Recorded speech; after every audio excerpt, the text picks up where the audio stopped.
दुश्मन का स्वार्थ। एक पर्वत के समीप बिल में मंद्विष नामक एक बूढ़ा सांप रहता था। अपनी जवानी में वह बड़ा रौबीला सांप था। जब वह लहराकर चलता तो बिजली सी कौंध जाती थी, पर बुढ़ापा तो बड़े बड़ों का तेज हर लेता है। बुढ़ापे की मार से मंद्विष का शरीर कमजोर पड़ गया था। उसके विषदंत हिलने लग गए थे और फुफकारते हुए दम फूल जाता था। जो चूहे उसके साय से भी दूर भागते थे, वे अब उसके शरीर को फांदकर उसे चिढ़ाते हुए निकल जाते। पेट भरने के लिए चूहों के भी लाले पड़ गए थे। मंद्विष इसी उधेड़-बुन में लगा रहता कि किस प्रकार आराम से भोजन का स्थायी प्रबंध किया जाए। एक दिन उसे एक उपाय सूझा और उसे आजमाने के लिए वह दादुर सरोवर के किनारे जा पहुंचा। दादुर सरोवर में मेढकों की भरमार थी। वहां उन्हीं का राज था। मंद्विष वहां इधर उधर घूमने लगा। तभी उसे एक पत्थर पर मेढकों का राजा बैठा नजर आया। मंद्विष ने उसे नमस्कार किया, महाराज की जय हो। मेढक राज चौंका, तुम तो हमारे बैरी हो, मेरी जय का नारा क्यों लगा रहे हो? मंद्विष विनम्र स्वर में बोला, राजन, वे पुरानी बातें हैं। अब तो मैं आप मेढकों की सेवा करके पापों को धोना चाहता हूँ, श्राप से मुक्ति चाहता हूँ। ऐसा ही मेरे नागगुरु का आदेश है।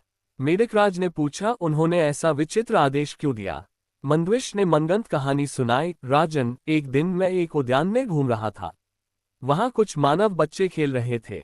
गलती से एक बच्चे का पैर मुझ पर पड़ गया और बचाव स्वभावश मैंने उसे काटा और वह बच्चा मर गया। मुझे सपने में भगवान श्री कृष्ण नजर आए और श्राप दिया कि मैं वर्ष समाप्त होते ही पत्थर का हो जाऊंगा। मेरे गुरुदेव ने कहा कि बालक की मृत्यु का कारण बन मैंने कृष्ण जी को रुष्ट कर दिया है, क्योंकि बालक कृष्ण का ही रूप होते हैं।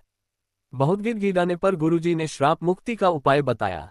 उपाय यह है कि मैं वर्ष के अंत तक मेढकों को पीठ पर बैठाकर सैर कराऊं। मंद्विष की बात सुनकर मेढकराज चकित रह गया। सांप की पीठ पर सवारी करने का आज तक किस मेढक को श्रेय प्राप्त हुआ? उसने सोचा कि यह तो एक अनोखा काम होगा। मेढकराज सरोवर में कूद गया और सारे मेढकों को इकट्ठा कर मंद्विष की बात सुनाए। सभी मेढक भौंचक के रह गए। एक बूढ़ा मेढक बोला, मेढक एक सर्प की सवारी करें, यह एक अद्भुत बात होगी। हम लोग संसार में सबसे श्रेष्ठ मेढक माने जाएंगे। एक सांप की पीठ पर बैठकर सैर करने के लालच ने सभी मेढकों की अक्ल पर पर्दा डाल दिया था। सभी ने हाँ में हाँ मिलाए। मेढकराज ने बाहर आकर मंद्विष से कहा, सर्प, हम तुम्हारी सहायता करने के लिए तैयार हैं।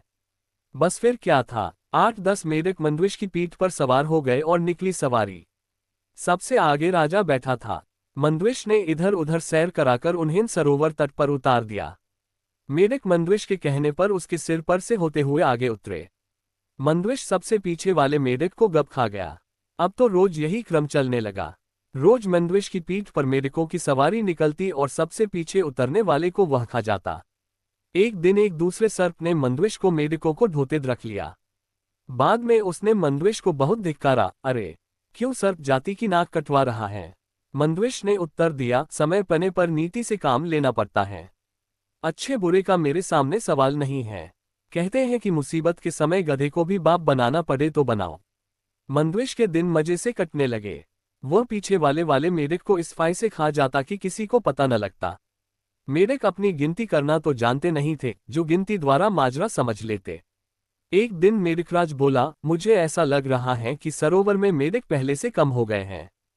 पता नहीं क्या बात है।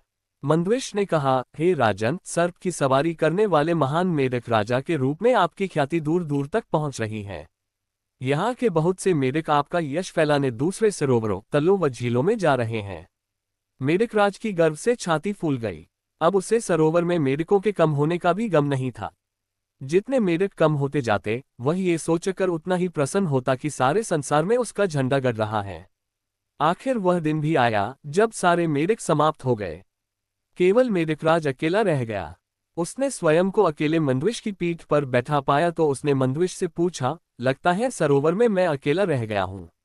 मैं अकेला कैसे रहूंगा? मंद्विष मुस्कुराया, राजन, आप चिंता न करें, मैं आपका अकेलापन भी दूर कर दूंगा।